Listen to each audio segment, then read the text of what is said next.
I'm Matt Higgins, I'm into RC, and this is RC truck pulling.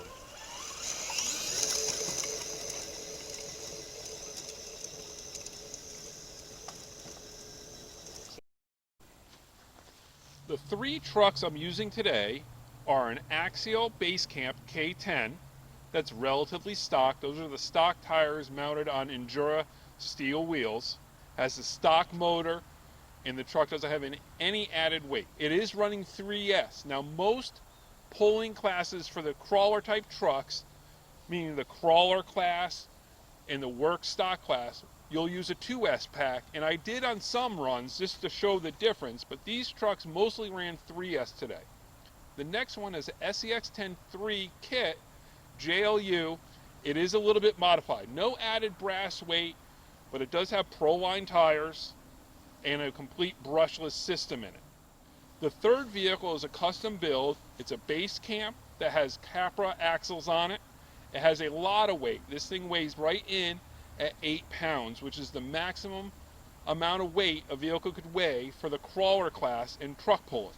And it's the only one that has a purpose-built hitch on the back that definitely helps pulling. Unlike the first two rigs that are trail rigs, this last build was built with obstacle courses and pulling in mind. So it's definitely made to be heavy and definitely made to have a lot of power.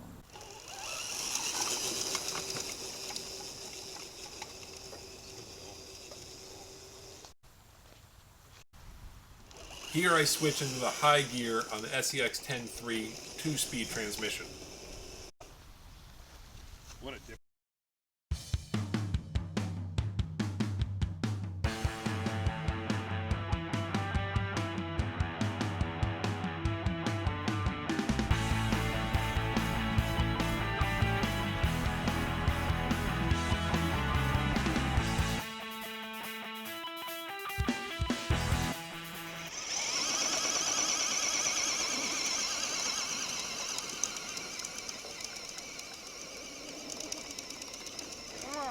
Come on.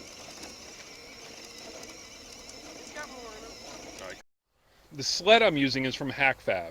These are made in small runs and are essentially hand assembled. You could buy it with tires. I chose to buy it without tires and built my own tires. The tires I used are just all-terrain tires that I filled with dense closed cell foam inserts that I cut to fit. I wanted the tires to be as stiff as possible and not squish under the heavy weight. This newest version of HackFab's pulling sled is made out of carbon fiber. It's pretty high tech for what it is. It's a chain driven block that is pulled up the sled as the sled goes down the course. The rear wheels, the front set of rear wheels specifically, drives via gears and a set of chains that pulling box all the way up to the top.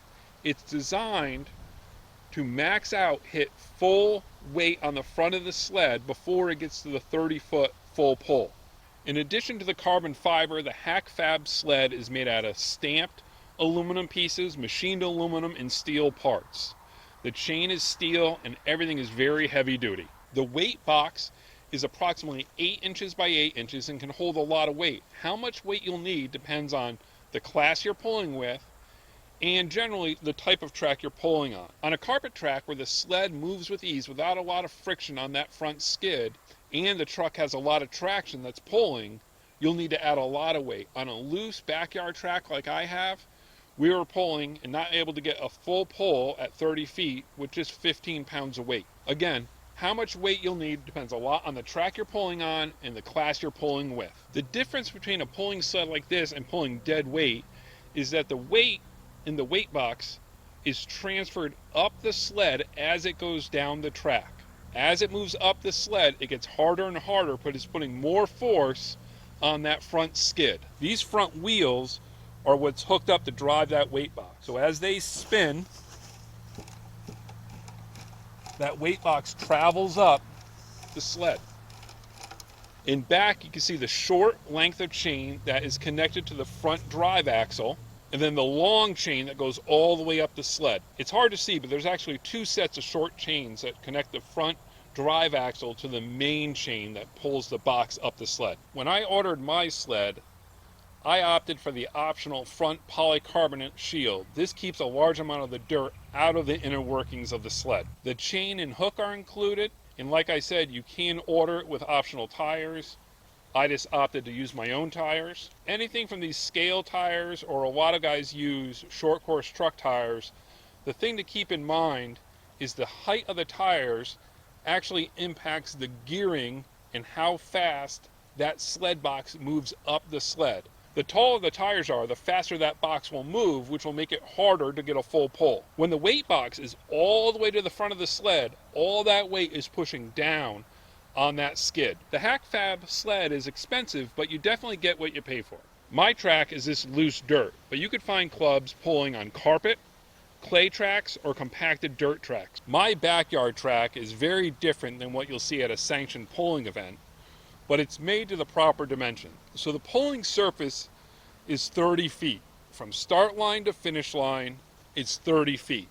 The front of the sled gets lined up at the starting line, and you've gotten a full pull when the front of the sled reaches that 30-foot finish line mark. The lanes are 4 feet wide. If you touch either side, you're immediately disqualified. You don't get any credit for that pull, you're just disqualified. 10 feet down the track is what's called the default line. In round one only, if you don't make it to the default line, you could take the option of redoing that pull. To set up a pulling track, you actually need 40 feet, because in addition to the 30 foot for pulling, you need 5 feet at each end, one for a setup area to put the sled, and two is a runoff area for the vehicle and sled towards the back. So again, the most important measurement is 30 feet. From the start line to the finish line is 30 feet. The width again is 4 feet, and the default line is set at 10 feet.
Don't forget to like, comment, and also subscribe.